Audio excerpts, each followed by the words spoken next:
First of all, I'll introduce myself, but I've already been introduced. I'm Mike Frenette, and I want to thank each and every one of y'all for attending this NPAA conference this year.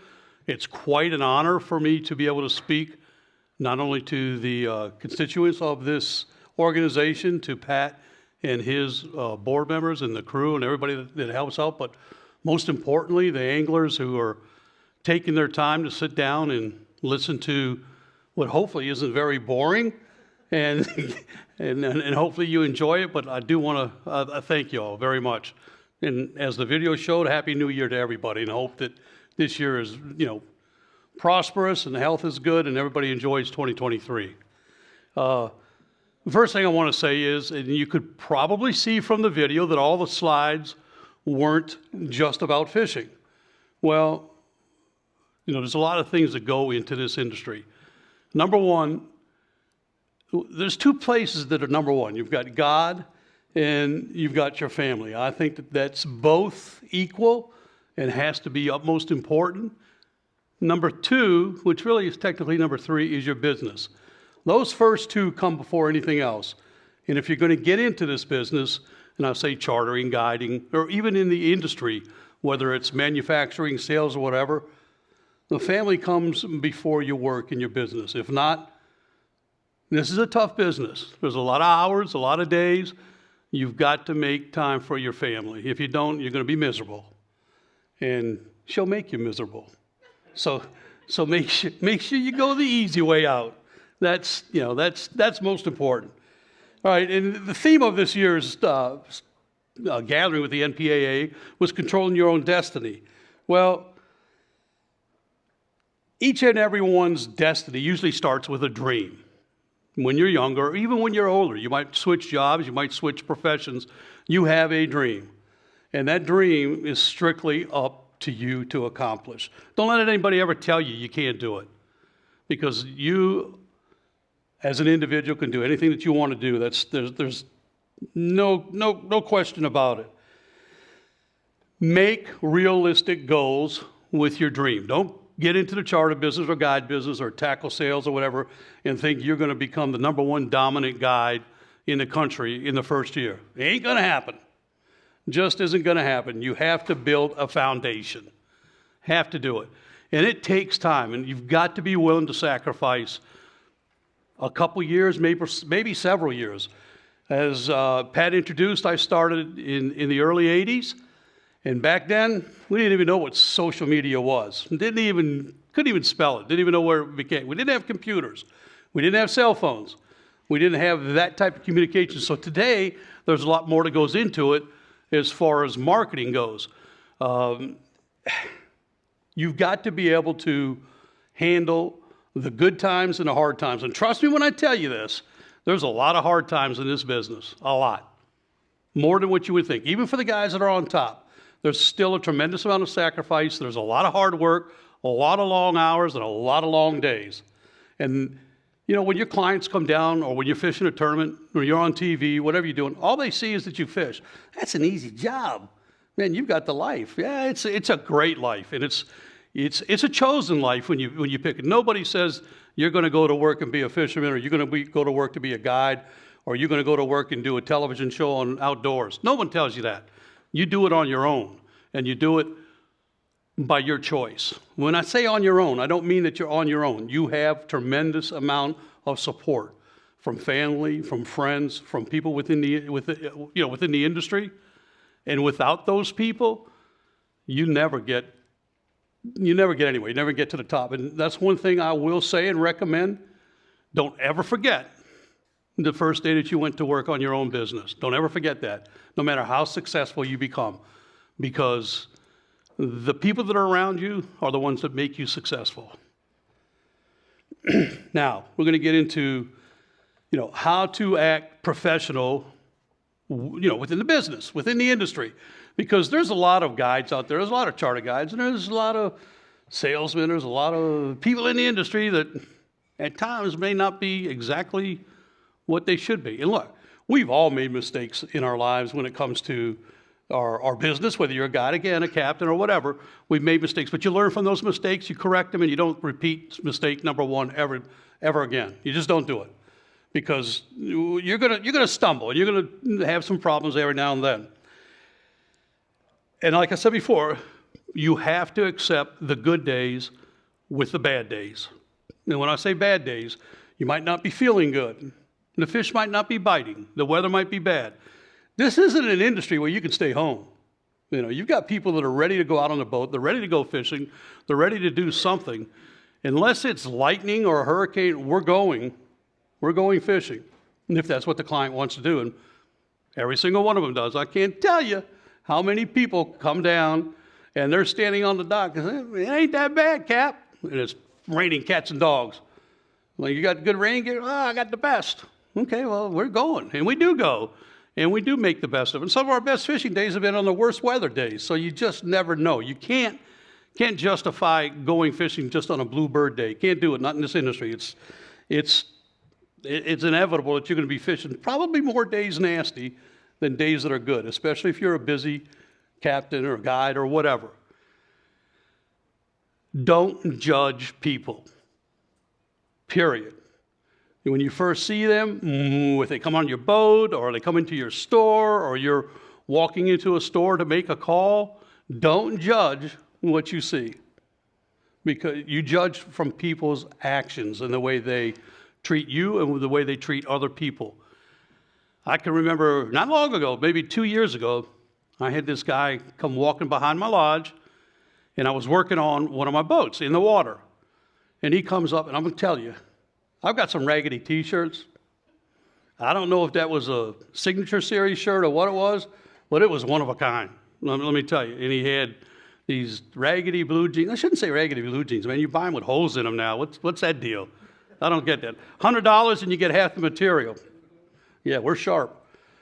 Anyways, he comes up and he's talking to me, and he's like, how are you doing, Captain? I'm fine. And I'm talking back to him, and I'm working. So there's times, you just want to say, hey, man, I'm working. Can you leave me alone? And I put my tools down, and I'm talking to him, and he's just going away and asking questions and all this kind of good stuff. And he said, well, I'm just down here. I brought my own boat. I'm just spending a couple of days. He said, I had to get away from my ranch. And I'm like, ranch?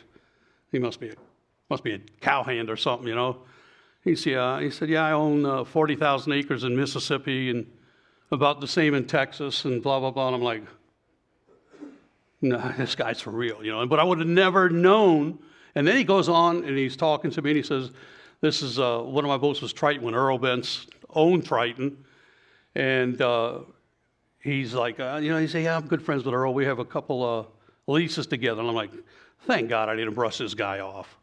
I mean, because easily I could have done it. But remember, don't judge anybody by the appearances. Yeah, first appearances are important, but just don't judge them. It's not the thing to do. As a professional guide or captain, dress the part when you are going out on the boat with clients, friends, business associates, whether they're sponsors or whatever. It's important to look the part. I got into this industry, into this business, again, back in the 80s because I wanted to produce a professional business, not somebody that was coming down on the dock after a hard night of drinking, getting on the boat and taking their clients out. And unfortunately, back when I started, there wasn't many guides in Louisiana. Nice. There wasn't many guides in Louisiana. And then out of the small group, there was a majority of bad apples. And that was the perception of a guide, a captain, or a charter industry back in the day. And I think that was pretty much the same, across the coast, wherever you go, wherever you went. So the most important thing that you can take away from that particular statement is play the part on a daily basis as far as being professional. Like the gentleman that walked up to my boat, I didn't know who he was.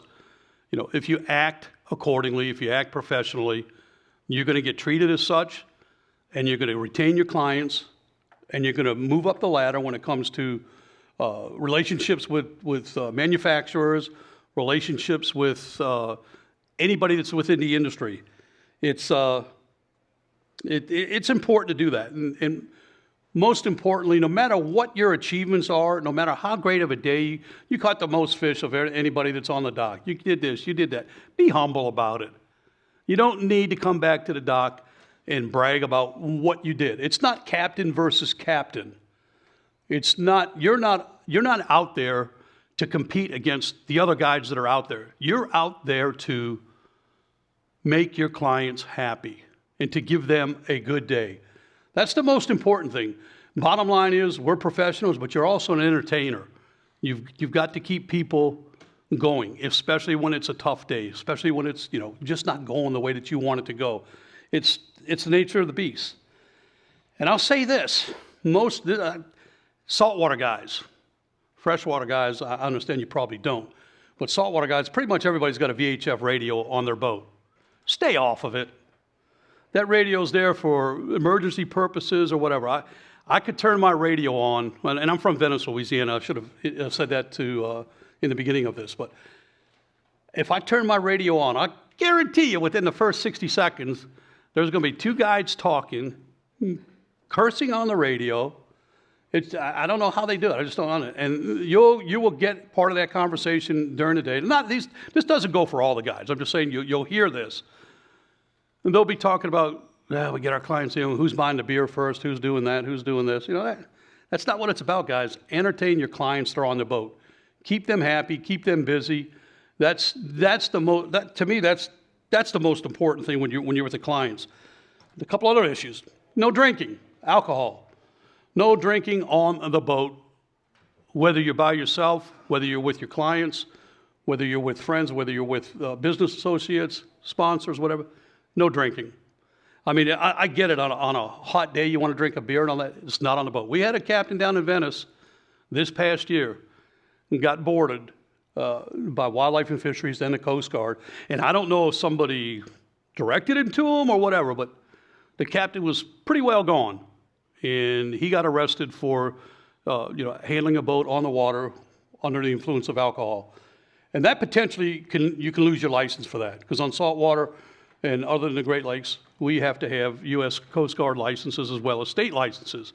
You lose that, it's hard to get back, because the word gets out too quick, especially with today's social media. So no drinking. Even when you get back to the dock, I'd highly recommend, if your clients say, hey, have a drink with us, all that kind of good stuff, if you have one beer or one drink, that's okay. Drop it at that. Drop it at that. Don't sit there and drink all evening with them. Bad things happen. Just is not going to, it's not going to work out. So try to refrain from that. And those of you that smoke, try to limit it on the boat as far as smoking. And you have to understand that not everybody does, and maybe your clients don't, and it might be a little difficult for them. So if you can avoid smoking when you're with your clients, try to do that. It gives a better image. And then I would say in this business, as you progress and you get busier and busier, your calendar will fill up. Now, I made the mistake years ago where I would just fish every single day that I could. And I fished offshore one year, 65 days in a row. Stupid move. We come to a point of no return where you wake up in the morning, you can be grumpy, you can be tired, you can be everything that you're not supposed to be. And it's just from physical being completely worn out. And so my wife handles my calendars now, and she's a lot harder on me than I would be on myself. I mean, 5-6 days in a row, that's it. You're taking a day off. And the same thing with my sons. Both my sons work for me. It's very important to recharge your battery. And it's easy to get caught up in the grind and say, that's another day, it's more revenue, and this is the way I need to go. It's not. Take your time, make sure that your books aren't completely full every single day. You've got to take time off, and you don't have to go anywhere. You're just relaxing. You also have to set maintenance schedules monthly, at least one day a month, monthly. Because if you're working every single day, you're putting hours on your equipment, you're putting hours on your engine, you're putting abuse on your boat. And I say abuse, it's just regular, everyday abuse. And so you need one day a month to change your oils, change your lower unit oils, and to wax the boat. Yeah, wax the boat. Not a pretty sight, but I can tell you a little story. My son was at Southeastern, and he was a place kicker there, and he was coming home, I think it was for Thanksgiving weekend, and I was getting ready to sell one of my boats. And he pulls in the driveway, and I'm waxing my boat. And I'm like, he gets out the car, and I tossed him a soft cloth. I said, get to the other side of the boat and wipe it off. And he comes over, looks at me, and he goes, what are you doing? I said, I'm getting ready to sell the boat. I'm waxing the boat. He said, you don't need to be doing that. And I said, no, yeah, I do need to be doing that. He goes, Dad, why don't you just go to Home Depot? You don't see all those Spanish guys or whatever standing outside? No offense to anybody who's in here. Just go grab a couple of those and have them come wax your boat. He was standing right next to me. I literally grabbed him by the throat, and I said, you're my waxer. Now get to the other side of the boat. I said, this is what we do in this business. Because he's back then, it was, I want to work in this industry. I want to, do what you're doing, Dad, and all that kind of stuff. You're not doing it until you finish college, period. And fought me tooth and nail. I think it took him 7.5 years to finish. Got to the point where I almost agreed with him because it got too damn expensive. But anyways, he says, I'm going to go work for you, Dad. And I said, not until you get your degree. I said, you can go work for anybody else you want to go work for, but you're not working for me until you finish. And they both did. I'm very proud of them. They're great young men all the way around. Keep your equipment in top shape. I know when you're starting out, it's a little difficult. You might not have sponsors. You might not get discounts from the manufacturers. I get it, because you got to prove yourself. Manufacturers don't just want to get in bed with anybody. They've been burned many times. And so keep whatever equipment you have, rods, reels, a line, keep your reels full all the time. And if you got to come in from a day of fishing and you had to lose 15, 20, 30 yards, something broke off or you got frayed, you had to break it, and the next day you lose a little bit more, all of a sudden you're down a third of your line on capacity on your reels. Customer gets on the boat, they're looking at stuff like that. They want top-notch equipment and service. So make sure that your equipment is up to par, period. Tie new knots every day, trim off your baits, whatever it takes, do it right. Okay, we're getting into the point where you've started your business, you're talking to clients, you're talking to the public. Be polite. Most importantly, be polite. Try to refrain from cursing. I don't care if you're standing by a couple of friends.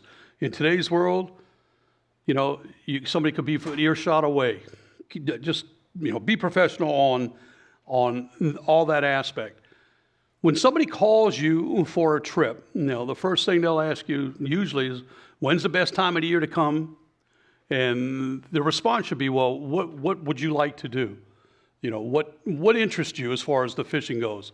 And, remember this, guys and gals. Remember this, most importantly. It's not about you. It's about the people that you're taking out. It's not your day of fishing. I know there's people that offset the cost of their boats, their insurance, their livelihood or whatever by, quote, becoming a captain and taking people out. Well, that's okay. If that's what you're going to do, that's fine. But remember, it's not to pay for your hobby to go out and catch fish. That's not what they're there for. They're there to catch fish. They're there to learn something, and they're there to have a good time. Most importantly, you are a teacher. When somebody gets on the boat, from the minute they step on, take it back. From the time they contact you on the phone, you become their teacher for what you're doing and for what you can avail them to.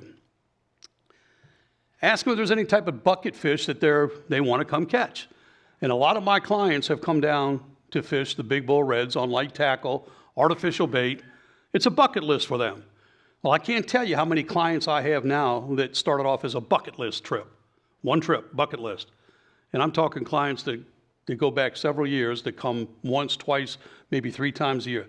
They're just ate up with it. It's just, it's something special. It would be the same thing with you. If you talk to the client when they book the trip, what they want to do, that's the most important thing. It's not, somebody might get on the boat and they might want to catch whatever, a black drum, but you're a big tarpon guy. Well, we're going to go tarpon fishing today. They may not be interested in that. May not. And chances are you'll never get that client back again. So you do what they want to do. That's the most important. If they want to go catch catfish, no, I'd probably draw the line on that. Yeah, I think I would. I'd draw the line. I'm sorry I even brought that up. Talk about saltwater catfish, guys, not freshwater catfish. You talk to the client before he comes down for the trip. Do they want to keep any fish? If so, do they want the fish cleaned? How do they want them cleaned? Do they want them filleted? Do they want them vacuum sealed? Do they want half shell on the redfish?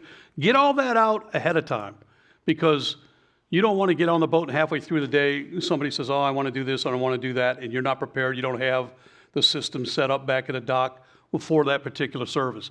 Have it pre-done. That's the most important thing. Ask them if they're on a time frame when they fish with you, if they're only fishing one day. I swear, I ask the clients that all the time.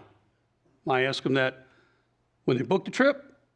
I'll ask them that on subsequent phone conversations. And I'll have at least 3 or 4 trips a year, and I swear, not exaggerating. They'll book 3 or 4 days. On the last day, we're already out fishing. Cap, man, we got a 2 o'clock flight this afternoon. I'm like, what? I said, we're 2 hours away from New Orleans. We're 45 minutes away from the dock, and we're out fishing. Well, I need a little more time than this. And I've asked these questions before. So make sure you get the handle on that, because that can get a little crazy. And I've said it before, always be a teacher. That's the most important thing in this industry. And I don't care if you're a tackle rep, I don't care if you're a guide, I don't care if you're just a recreational fisherman. Share your knowledge with other fishermen.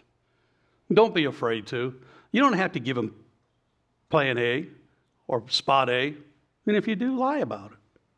It ain't no big deal. I mean, let them figure it out. It ain't no big deal. But, teach them other things. Teach them the proper technique, the proper lures to use, the line strength to use, the proper rod to use. And especially today, with the tackle that we have. When I first started, we just didn't have these lightweight rods and spinning reels that you could put, 150 yards of 30-pound or 50-pound braided line and scale down the light tackle. It's amazing. When we fish, we're using, medium action rods on these big fish, and no problem. Very seldom we ever get spool because, the line capacity is awesome on the reels nowadays. Now, Jack Crevalle, yeah, we could get spool, but it's just the way it is. Most importantly, a lot of our clients, not a lot, but I'd say probably 30-40% will bring down their kids. And it can be, I'll get a client ask me, well, how old do they have to be to come on the boat? First of all, that should be their decision. Second of all, as long as they can speak, I'm fine with it. I truly am. I love taking kids. My boys love taking kids. They are the future of this industry. We're here right now. We're not going to be here forever. It just ain't going to happen. Wish we were, but we're not. I love life. I wish I could live forever, but it ain't going to happen. And so these kids are the ones that will carry this industry when we're gone. And so make sure that you treat them just like you would if they were yours. I get a father gets on the boat, or a husband and wife come down with a couple kids or whatever. I take care of the kids, tell the dad what he possibly might want to do as far as where to present his baits and technique, and that's it. He's on his own. I'll spend the rest of the day with the kids, period. Because it's so important. And the young ones don't care what they're catching. It doesn't have to be a 40-pound red. It doesn't have to be a 10-pound speckled trout. If that was the case, I couldn't do it either. But any type of fish, even a saltwater catfish to most kids, they just want the bend in the rod. They're just as happy sitting at the dock fishing. And you've got to keep that in the context and remember that. That's what they're there just to catch a fish. But you can teach them and train them. I've had kids get on a boat, 5, 6, 7 years old, never been fishing before, never picked up a rod and reel. And by the end of the day, they're slinging the spinning rods out and they're catching their own fish. And there's no greater reward for a captain, a guide, to watch that happen because they get so excited. It's a tremendous. So take time to take care of the kids when they get on your boat. Again, it's not your day. It's not your day. Your day is when you go out on your own with your family or your friends. When you've got clients, I'm very adamant with my sons and a couple other captains that I have. Our captains don't fish. I don't care if the people on the boat only catch 3 or 4 fish. They miss a lot of bites. That's okay. It's their day. The worst thing that can happen, and I see it, is you get a captain on the front of the boat running a trolling motor, and he's catching a limit. Oh, we got our limit, guys. Let's go to the dock. They caught 4 or 5 fish. No, do not do that. You will lose a client for that. Trust me, they may be nice as can be on the boat, and you all might be laughing and cutting up. When they get off that boat and they go talk to their friends, they ain't coming back to see you, and they're not going to recommend you.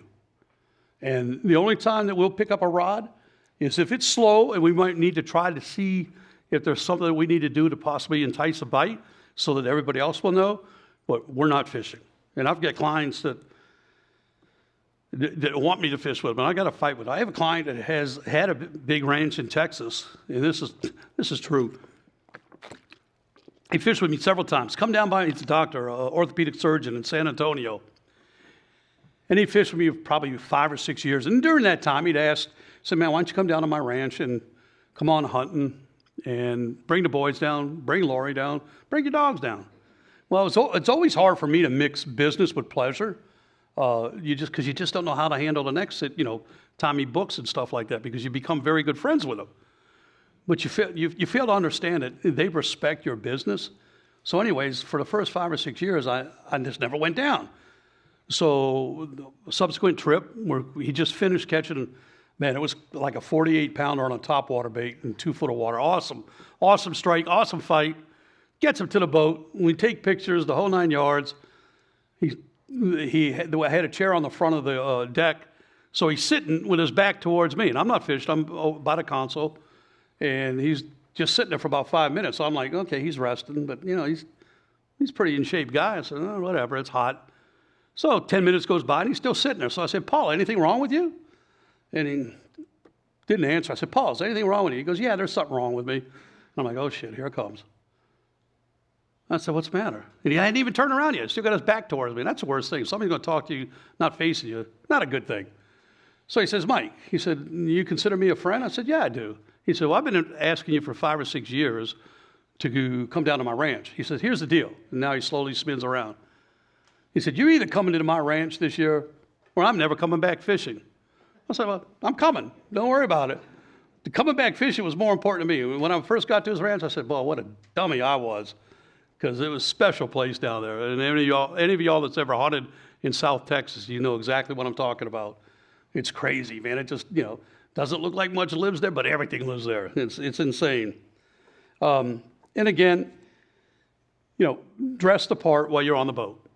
Dress the part when you go out to your tackle shops to buy your own equipment.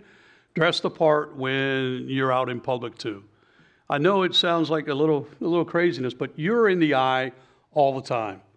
Once you become known a little bit in your community or where you're from, everybody's watching you. From people that are launching their boats, from people at the stores that you go to, from Mickey D's to the restaurant where you go at night with your family. Trust me when I tell you, they might not come up to you all the time, but they're watching you. And if you go out like a rag doll and carrying a beer around and stuff like that, ain't good. Not good. Try to avoid that. That's so important in this industry. And I get it. After hard days, on the water, you want to drink a beer, you got to go fill up your tackle at your Academy store or Bass Pro or Cabela's, wherever, your local mom and pops. Wait till you finish all that stuff before you start drinking.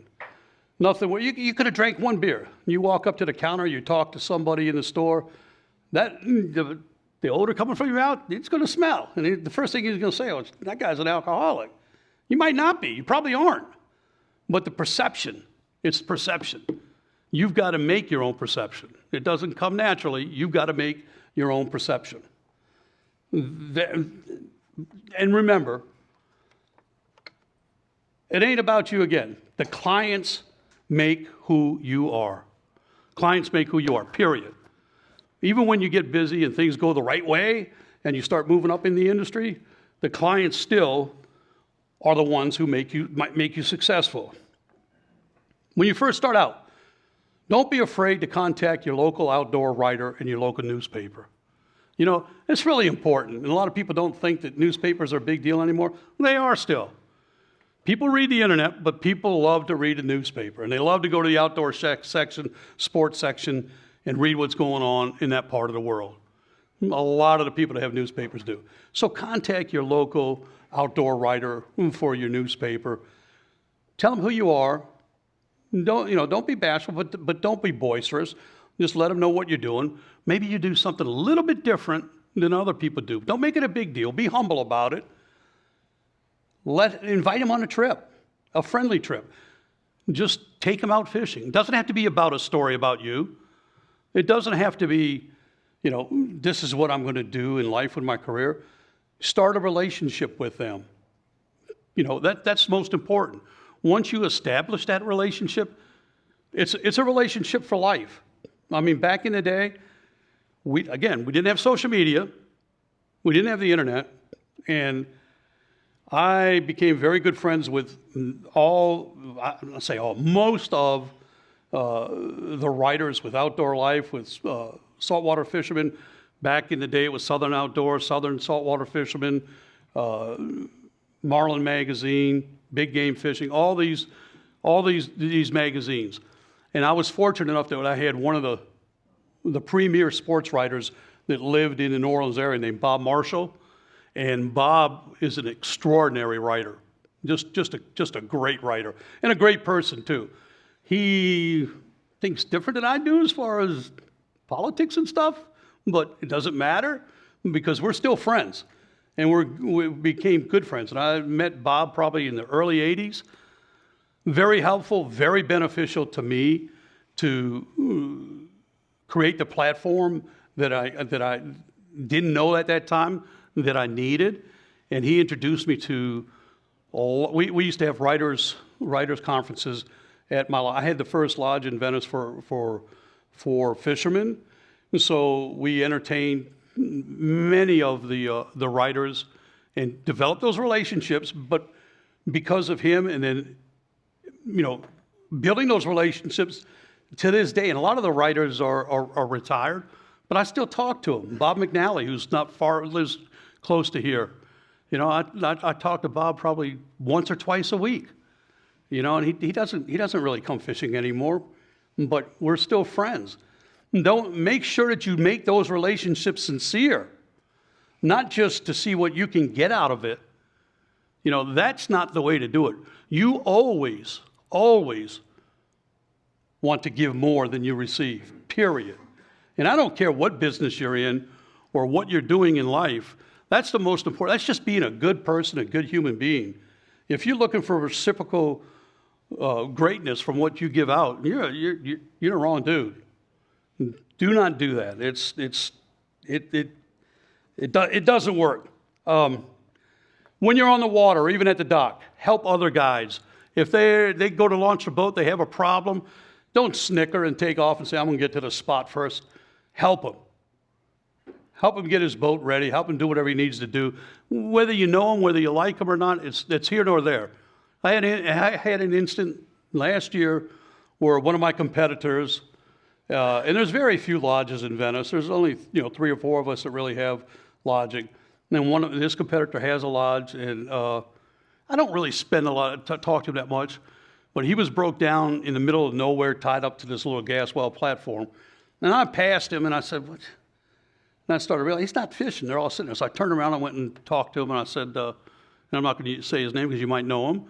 And I said, "What's the matter?" And he said, my engine blew.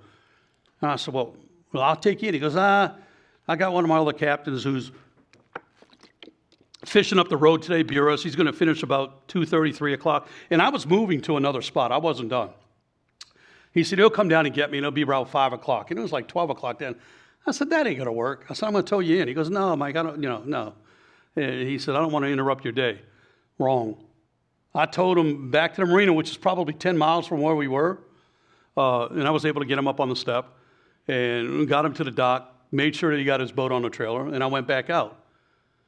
Well, I didn't hear anything from him for a week or so, and he did call and he thanked me and all that. About 2 months ago, he called me and said, are you down at your lodge? I said, yeah. He said, well, I'm at the marina getting something to eat. I want to come see you. I said, okay, cool. Come say hi. Never once did he ever step by my place. So I said, what the heck's going on here? So he came over and he had a custom rod built for me for a thank you that happened 6 months ago. And I'm like, you didn't have to do that. I've got all the rods I need. He goes, no, this is something special just from me to you, for my appreciation for what you did. That goes a long way, guys. Don't expect a rod every time you do it, but it goes a long way. And if you help not only the guides or the captains that are in your area, but even just a person that is broke down. I'll tell you a good story here. I was down in Kemah, Texas for a tournament, one of our redfish tournaments. I still fish tournaments. I love them. So it keeps me going. Everybody says, when are you going to stop? When I'm under the ground, I stop. That's when I finish. But anyways, I'm at the boat launch. There's a guy and his wife. You could tell it was a brand new boat. So he goes to back it down. His jack plate doesn't work.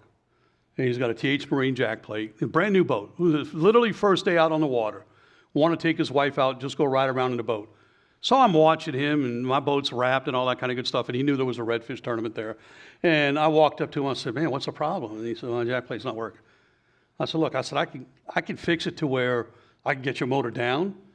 You won't be able to use the jack plate for the rest of the day, but you can take your wife out for a boat ride and you can go fishing. He goes, no, man, you got a tournament coming up. You go. I said, no, I'm going to take care of your boat. So then I got in it, cut the wires, spliced them in, and, moved the motor down to where I knew it was going to be in a safe position for him to run the boat, blah, blah, blah. And I was friends with the owners of TH Marine for many years. In fact, God rest his soul, he passed away this past year, and he fished with me several times, and sight casting, loved to do it. But I never approached him for sponsorship, just never did. I'm not a solicitor. So anyways, this guy takes his wife out. Well, next thing I know, I get a call from TH Marine about 4 days later. Well, back it up a little bit. I called TH Marine while I was there, explained to what the problem was. And I knew what it was. It was a relay switch. You keep it underneath in the bilge, and that actuates the motor up and down. No problem. He said, give me the guy's name and address, and blah, blah, blah. They overnight shipped him one. He had it at his door the next day. His dealer was 100 miles away from where he bought the boat. So I showed him how easy it was to change it, which he was very appreciative. He got the part the next morning. He changed it. He wrote a long letter to TH Marine as far as what I did to help him. Not expecting that. I didn't expect it all. Well, that turned into a pretty good relationship for a sponsorship, just from doing something out of kindness, and that's something that every guiding captain, remember, people that are at the launch, people that you're seeing in the stores, they want to be you. They want to do what you do, whether you have a television show, whether you're fishing with clients, whatever. You're the man. You're the woman. You're the big dog, okay? So act like it and take time out to help somebody else. That is super important. Another great tip, don't ever speak bad about another captain, about another fisherman, about another manufacturer that you might not be using their equipment, their lure, their line, their boat, their motor, whatever. Don't talk bad about the competitors. Nobody wants to hear that, and that'll come back to haunt you. This, believe it or not, I'm sure you realize that this industry is very small. You don't want to be talking bad about it. Don't talk bad about your competitors, your other guides. Think about it. If you hear somebody else talking bad about somebody else, you just don't want to be part of that conversation. Nobody likes that. So don't you do it. Keep a professional attitude and mindset the entire time.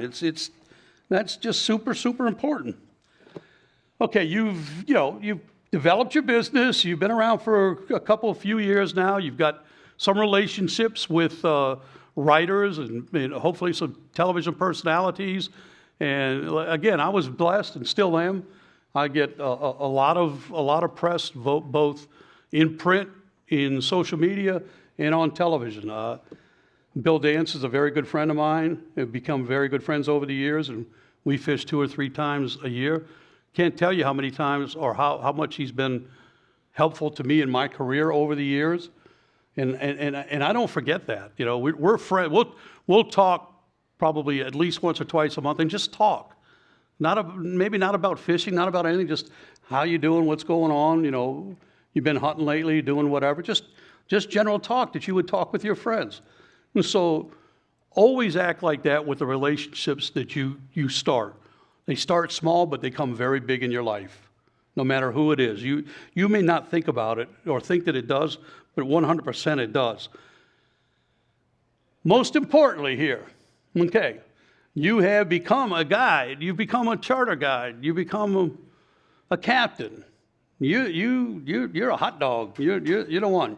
Sponsors are going to come running to me because I'm on the water every day and I can catch fish. Really? Okay? There's way more to that.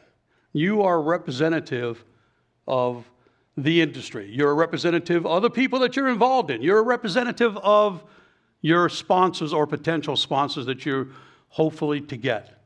Okay? 100%. Act professionally. The worst thing that you can do. There's 3 locations where a lot of anglers go to and expect to get some kind of result out of it. And that's the Bassmasters Classic, the Red Crest, MLF, and ICAST. Especially ICAST, and especially Bassmasters. I can't tell you how many times I see this at ICAST.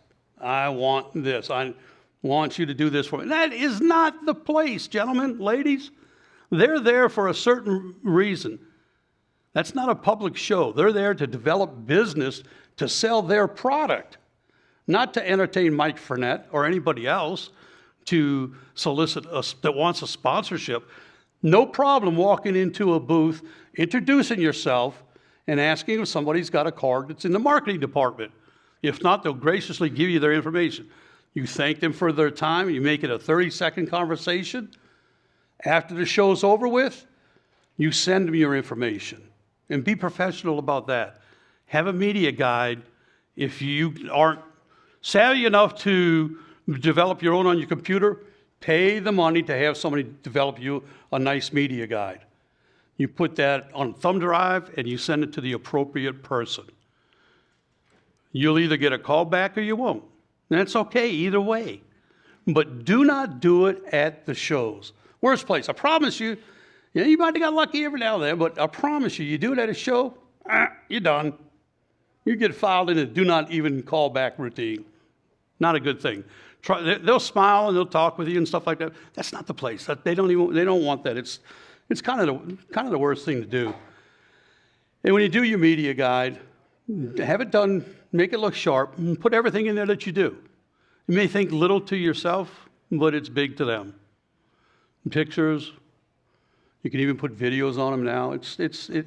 Technology is absolutely incredible these days. Sure wish I had it a long time ago, but I think the way I learned coming up, I think it helped me when social media actually came around. The problem that I do see with social media is, some of you guys and gals could probably relate to this. Overnight, and you can open up a website and a Facebook account and an Instagram account, and you can look like the best captain out there, period. And you may not even have one day on the water of experience yet. And it's crazy. I mean, I see it all the time. I mean, it's just what it is. So that's why your image, being a professional, is so important, not only to develop business for your guide service, but for potential sponsors as you go up the ranks, but to retain your clients. And bottom line is, guys, no matter how much you make with your sponsors, God's first, family's first, your business is third. And so you keep your family in the loop with everything that you're doing. Don't ever alienate your family because it's all about you. Forget that. That's not a good thing, guys or girls. It's truly a blessing to be able to work in this industry.